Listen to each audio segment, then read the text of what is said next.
আজ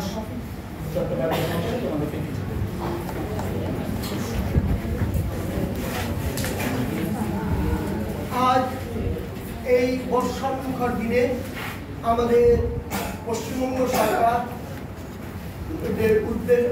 নির্দেশে এই সপ্তাহকালীন ব্যাপী যে বিদ্যাসাগর জন্ম বার্ষিকী যেগুলো আমরা পালন করছি 205তম ব্যাপার, সেই 125তম জন্মবার্ষিকী, সেই উদ্দেশ্যে আমরা এখানে তোমাদেরকে নিয়ে, যেহেতু চারিদিকে বর্ষা বাদল সেই অবস্থা, আমাদের উপস্থিতিও তেমন উল্লেখযোগ্য নয় আজকের প্রাকৃতিক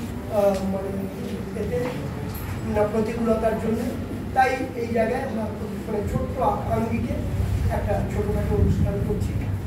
কিন্তু অনুষ্ঠান যাই হোক, আমাদের মহাপুরুষ পণ্ডিত ঈশ্বরচন্দ্র বিদ্যাসাগর, তোমরা অনেকেই জানো বিদ্যাসাগর সম্পর্কে যত কম বলা যাবে ততই যত বলবো সেটাই কম। কারণ আমরা বিশ্বকবি রবীন্দ্রনাথ ঠাকুর সম্পর্কে বলি যে মহাসমুদ্র, তারও তল আছে কিন্তু রবীন্দ্র প্রতিভার তল নেই, আমরা সবাই বলি।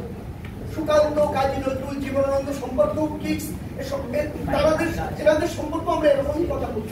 কিন্তু আমি আবার বলছি, পণ্ডিত ঈশ্বরচন্দ্র বিদ্যাসাগর যে সময়ে দাঁড়িয়ে বজ্র কঠিন, ইস্পাত কঠিন মানসিকতার পরিচয় দিয়েছিলেন সেই কলোনিয়াল ইন্ডিয়ান ঔপনিবেশিক ভারতে ব্রিটিশ রাজ শক্তির বিরুদ্ধে কাছে তিনি কখনো মাথা নত করেননি। তার একদিকে ছিলেন তিনি বিদ্যাসাগর, তোমরা জানো আমাদের এই যে বর্ণ পরিচয় থেকে সবকিছু পণ্ডিত, আমাদের যে হাতে করি সব পণ্ডিত ঈশ্বরচন্দ্র বিদ্যাসাগরের হাতে করি।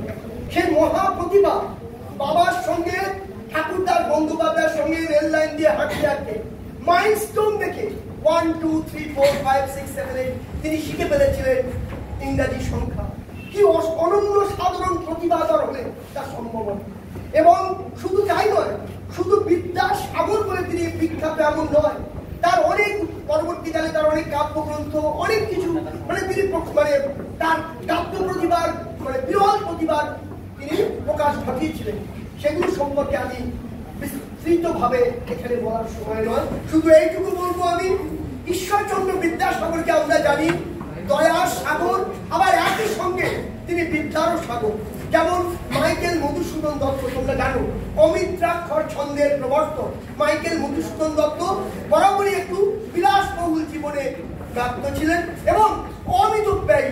তিনি যখন ইংল্যান্ডের ব্রিস্টল শহরে তিনি সেখানে প্রাণত্যাগ করেছিলেন, সেইখানে হেনরিয়েটার সঙ্গে তোমরা জানো তার স্ত্রী, সেই অবস্থায় তিনি কিন্তু ভয়ঙ্কর ভাবে সেখানে তিনি প্রায় মৃত্যুর সঙ্গে যুদ্ধ করছিলেন আর্থিক অভাবে। কেউ কোথাও অনেক বন্ধুকে তিনি অনুরোধ করেছিলেন যারা অতি কাছের বন্ধু, কেউ কোনোভাবে সহায়তা করেননি। পণ্ডিত ঈশ্বরচন্দ্র বিদ্যাসাগরের কাছে তিনি লিখে পাঠিয়েছিলেন একটি চিঠি তার আর্থিক সংকটের মোচনের জন্য। এবং পণ্ডিত ঈশ্বরচন্দ্র বিদ্যাসাগর তিনি তাকে, তোমরা জানো ঈশ্বরচন্দ্র বিদ্যাসাগর সঙ্গে সঙ্গে মাইকেল মধুসূদন দত্তকে তিনি কয়েকটি কথাও লিখেছিলেন চিঠিতে, মধুসূদনকে উদ্দেশ্য করে যে কখনোই তোমার যথাসাধ্য আমি পাঠাচ্ছি তোমার উদ্দেশ্যে, কিন্তু জীবনকে আরো কালচার বাংলায় তিনি লিখেছেন পণ্ডিত ঈশ্বরচন্দ্র বিদ্যাসাগর মাইকেল মধুসূদন দত্তের উদ্দেশ্যে। তাকে কিছু উপদেশও দিয়েছিলেন ভাতৃ সম জ্ঞানে। এমনই কারণ ইতিপূর্বেও তিনি অনেকবার সাহায্য করেছিলেন, কিন্তু মাইকেল মধুসূদন দত্ত এতটাই অমিতব্যয়ী ছিলেন যে বারবারই তিনি দারিদ্র্যের মুখে পড়তেন। সেই জন্য তাকে কিছু উপদেশও দিয়েছিলেন, কিন্তু তার ভয়ঙ্কর দারিদ্র্যে তিনি আর্থিক অনটনে চিকিৎসার অভাবে তিনি মারা যাচ্ছিলেন বিদেশে। অমিত্রাক্ষর ছন্দের প্রবর্তক মাইকেল মধুসূদন ঈশ্বরচন্দ্র বিদ্যাসাগর তাকে কিন্তু সমস্ত কিছু দূরে সরিয়ে রেখে, তার ব্যক্তিগত প্রয়োজনকে দূরে সরিয়ে রেখে তিনি কিন্তু টাকা পাঠিয়েছিলেন তাকে, এবং যতটুকু চেয়েছিলেন তার থেকে বেশি পরিমাণে কাজেই। এবং সেই জন্য মাইকেল মধুসূদন দত্ত তিনি কথা লিখেছিলেন, বিদ্যাসাগর তুমি বিখ্যাত ভুবনে, করুণার সিন্ধু তুমি সেই জানে ওরে দিন যে দিনের বন্ধু। তোমরা ভাবতে পারো না বিদ্যাসাগর এমনকি তার এগুলো শুধু বিদ্যাসাগর, দয়ার সাগর, অনেক প্রতি তোমরা বিদ্যাসাগরের জীবনে যদি পড়ো দেখবে তোমরা, আমার কাছে আছে, চাইলে আমি তোমাদেরকে আলাদা করে যে আগ্রহী হবে আমার ব্যক্তিগত ভাবে তোমাদেরকে আমি দিতে পারি। সেখানে দেখবে সেই বিদ্যাসাগরের জীবনী পড়লে প্রতি মাসে এত লোককে তিনি তার নিজস্ব অর্থ থেকে, মানে খাতা ছিল তারা এসে এসে তিনি সাহায্য করতেন, যারা একেবারে তাদের কোন রকম আর্থিক সংগতি ছিল না, কোন রকম আর্থিক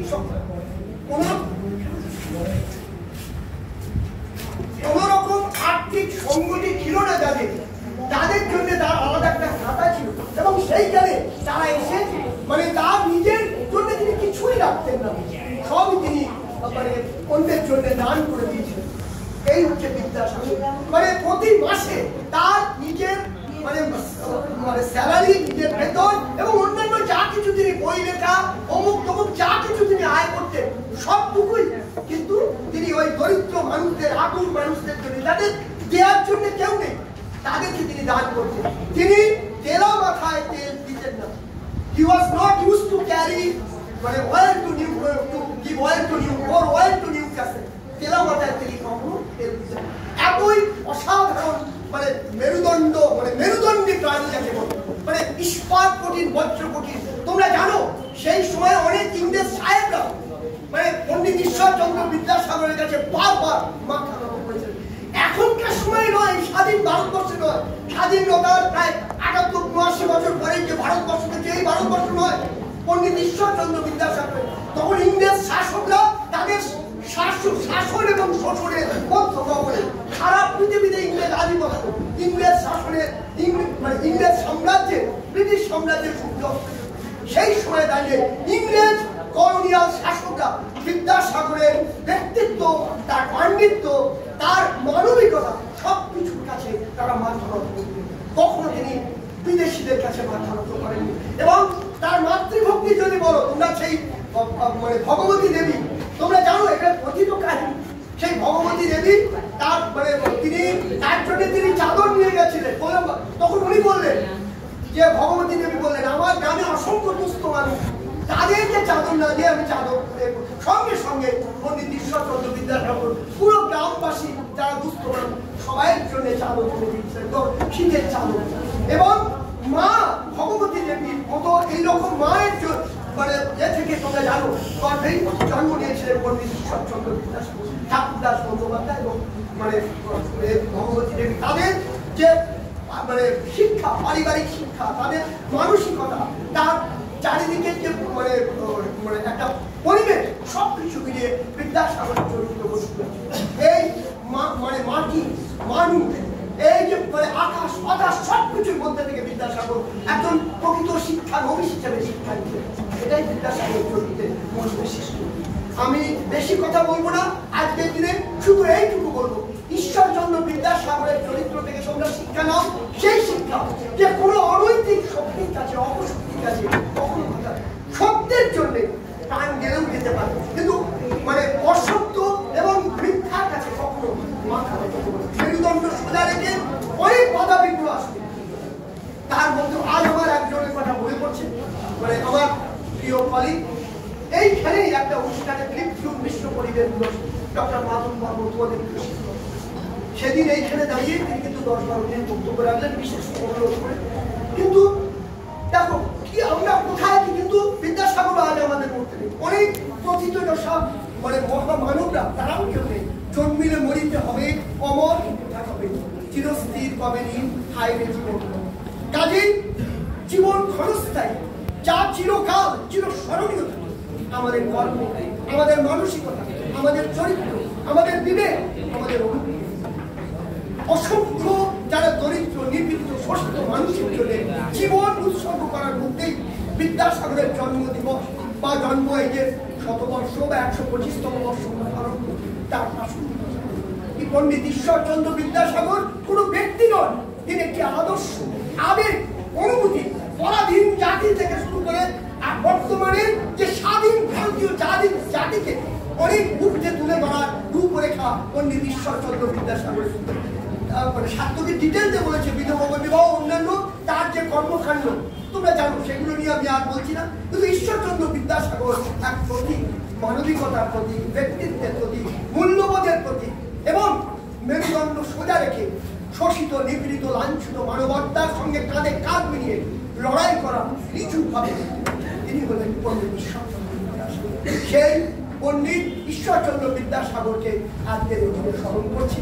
বেশি বলবো না, শুধু বিশ্বকবি রবীন্দ্রনাথের মানে দুটি লাইন আমি গান হিসাবে তোমাদের অনুরোধ করবো, কেউ কথা বলবে না, যা মনে পড়ছে এই মুহূর্তে বিশ্বকবি তার পণ্ডিত ঈশ্বরচন্দ্র বিদ্যাসাগরের স্মৃতির উদ্দেশ্যে, মানে আজকের দিনে